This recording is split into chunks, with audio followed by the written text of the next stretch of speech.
राधे राधे दोस्तों, स्वागत है आप सभी का राधा रानी के छोटे से यूट्यूब चैनल पर। उम्मीद है मुझे आप सभी बहुत अच्छे होंगे। मैं भी बिल्कुल अच्छी हूँ। तो हम बात करेंगे अप्रैल महीने के शुक्ल पक्ष के प्रदोष व्रत की। प्रदोष व्रत महीने में 2 बार आता है। पहला कृष्ण पक्ष पे यानी कि पूर्णमासी के बाद, और शुक्ल पक्ष पे यानी कि अमावस्या के बाद। तो महीने में 2 बार पड़ने वाले ये जो त्रियोदशी व्रत होते हैं, ये बेहद ही भगवान शिव के प्रिय और उनके करीब होते हैं दोस्तों। कलिकाल युग में ऐसा कहा जाता है कि जो भी जातक त्रियोदशी का व्रत करता है, उसके जीवन के सभी दुख समाप्त हो जाते हैं, सभी पाप समाप्त हो जाते हैं, और कलयुग में उसको अपार सुख की प्राप्ति होती है। उसकी जो भी मनोकामनाएं होती हैं वह उसकी अवश्य ही पूरी होती हैं। पुत्र प्राप्ति कोई चाहता है, कोई बड़ा से बड़ा रोग होता है, सभी प्रकार की बीमारियां उसकी दूर हो जाती हैं दोस्तों। तो जैसे कि मैंने आपको बताया, त्रियोदशी प्रदोष व्रत महीने में 2 बार आता है। अप्रैल यानी कि बैसाख का महीना चल रहा है, तो हम बात करेंगे बैसाख महीने के शुक्ल पक्ष के प्रदोष व्रत की, जो कि कब रहेगा, क्या शुभ मुहूर्त रहेगा, पूजा विधि कैसे रहेगी। तो वीडियो को एंड तक ज़रूर देखिएगा। वीडियो में बताए गए कुछ उपाय आप ज़रूर कीजिएगा। हो सकता है छोटे छोटे उपाय से आपके जीवन की काफ़ी बड़ी परेशानियां हल हो जाएं। तो दोस्तों, 28 अप्रैल को शाम को 6:51 से त्रियोदशी व्रत शुरू हो जाएगा, और 29 अप्रैल को शाम को 6:53 पर यह त्रियोदशी की तिथि समाप्त हो जाएगी। अब आप सोच रहे होंगे कि व्रत 29 तारीख को रखें या 28 को, तो मैं आपको क्लियर कर देती हूँ कि 28 अप्रैल मंगलवार को त्रियोदशी का व्रत रखा जाएगा।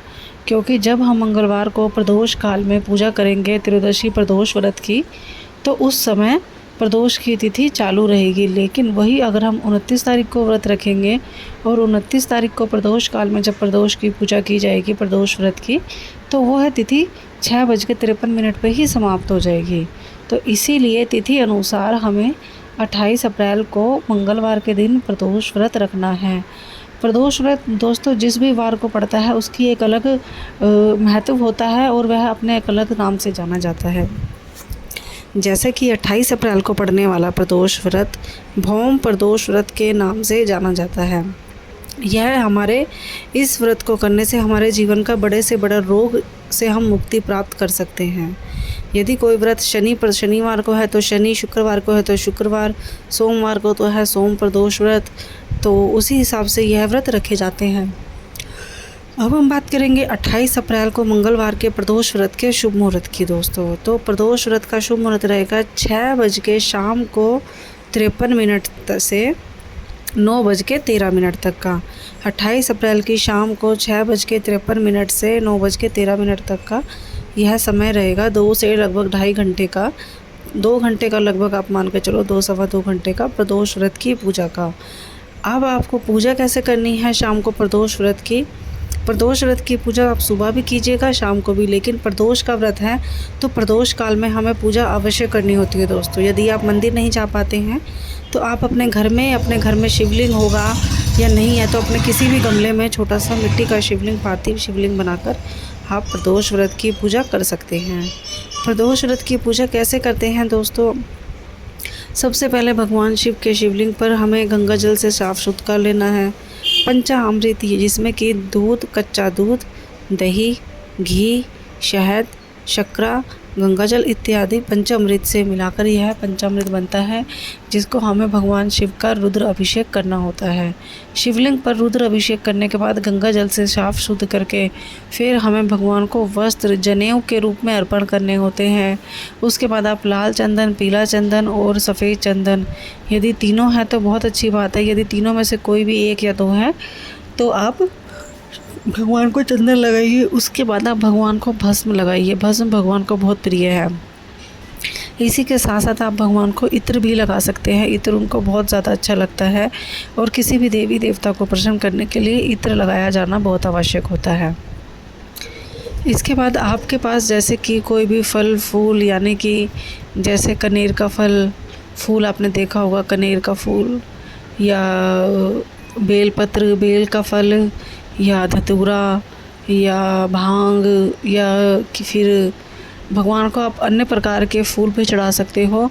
सिवाय आप भगवान को केतकी का फूल और तुलसी के पत्तों के अलावा कोई भी फूल आप जो भी आपके गमले में, आपके बाग बगीचे में हो, वह आप भगवान को आसानी से चढ़ा सकते हो। इसके अलावा दोस्तों फूल चढ़ाकर आप भगवान को फल चढ़ाइए। कोई भी मौसम अनुसार फल आप चढ़ा सकते हो। इसके अलावा आप उनको फूलों की माला भी पहना सकते हो। उसके बाद आप उनकी आरती कीजिए, भगवान को दीप और धूप दीजिए, आरती कीजिए। आरती करते हैं, आरती के बाद भगवान शिव की चालीसा ज़रूर पढ़िए। चालीसा नहीं पढ़ पाते हैं तो भगवान शिव के 108 नाम का जाप कीजिए, 108 मंत्र का जाप कीजिए। कुछ भी चीज़ आप तीनों में से कर सकते हो, या तो चालीसा पढ़िए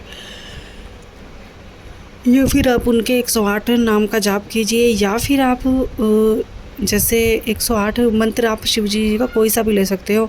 नमः शिवाय, ओम नमः शिवाय, श्री शिवाय नमस्तुभ्यम, हर हर महादेव, ओम पार्वती पतये नमः, ओम गणपति पतये नमः, ओम कालेश्वराय नमः, ओम महाकालेश्वराय नमः।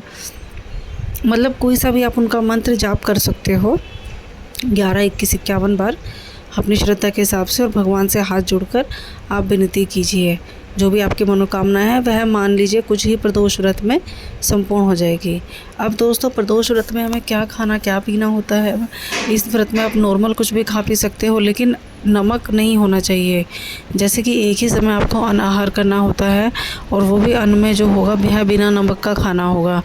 आप उसमें टाटा नमक या सेंधा नमक नहीं इस्तेमाल कर सकते, लेकिन यदि अगर आपका स्वास्थ्य इस चीज़ को अलाउ नहीं करता है तो आप पूजा करने से पहले ही भगवान शिव के अपने हाथों में एक फूल, चावल और गंगा जल रखकर जो संकल्प लेते हैं, संकल्प के दौरान ही भगवान से विनती कीजिए कि मैं यह व्रत अन्न और नमक के साथ करूँगी, क्योंकि मेरे को स्वास्थ्य संबंधी परेशानियाँ हैं, तो आप कृपया मेरा व्रत स्वीकार कीजिएगा भगवान शिव से। तो ऐसा करके आप अपना नमक खा सकते हो, सेंधा नमक व्रत का। बाकी बिना नमक के रखेंगे, मीठे से खाएंगे तो ज़्यादा अच्छा होगा।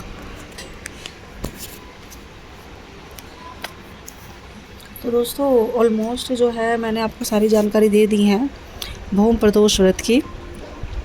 और यदि आप इसी विधि पूर्वक से प्रदोष व्रत रखते हो, जैसे सुबह ब्रह्म मुहूर्त में उठे स्नान आदि कीजिए, जैसे पूजा मैंने आपको प्रदोष काल के समय की बताई है वैसे ही पूजा आपको सुबह भी करनी है। अपनी विधि पूर्वक पूजा कीजिए, भगवान शिव का आशीर्वाद लीजिए और अपनी मनोकामनाएं पूरी कराइए। तो दोस्तों मेरी वीडियो यहीं तक थी। अगर आपको मेरी दी गई जानकारी पसंद आई हो तो मेरे चैनल को लाइक शेयर सब्सक्राइब कीजिएगा।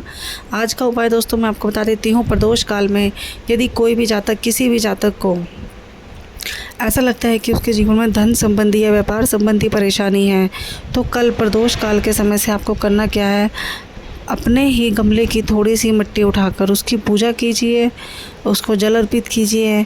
जल अर्पित करके वहीं गमले में ही भगवान शिव का जो शिवलिंग आपने बनाया है उसका विसर्जन कर दीजिए। जैसे भगवान शिवलिंग का थोड़ा सा पिंडी उठाकर उसकी पूजा करेंगे, जल चढ़ाएंगे, थोड़ा सा जल लेकर अपने मुख्य दरवाजे पर, अपने कमरों के दरवाजे पर आप लगा दीजिए एक छोटी सी बिंदु उस पे से। और फिर आप वो जो मिट्टी का शिवलिंग आपने गमले में बनाया उसको पानी से विसर्जित कर दीजिए। तो ऐसा यदि आप प्रदोष व्रत यानी कि कल प्रदोष व्रत से लेकर मासिक शिवरात्रि यानी कि अमावस्या के एक दिन पहले तक 15 दिन का आप ये उपाय कीजिए। 15 दिन के अंदर अंदर आप देखिएगा कि आपके जीवन में लक्ष्मी और धन संबंधी जो परेशानियां हैं वह काफ़ी हद तक हल होने लगी हैं। तो दोस्तों मेरा दिया गया उपाय यह है, उपाय करके देखिए। अगर वीडियो पसंद आए तो चैनल को लाइक शेयर सब्सक्राइब जरूर कीजिएगा। मिलते हैं दोस्तों अगली वीडियो में, तब तक के लिए राधे राधे।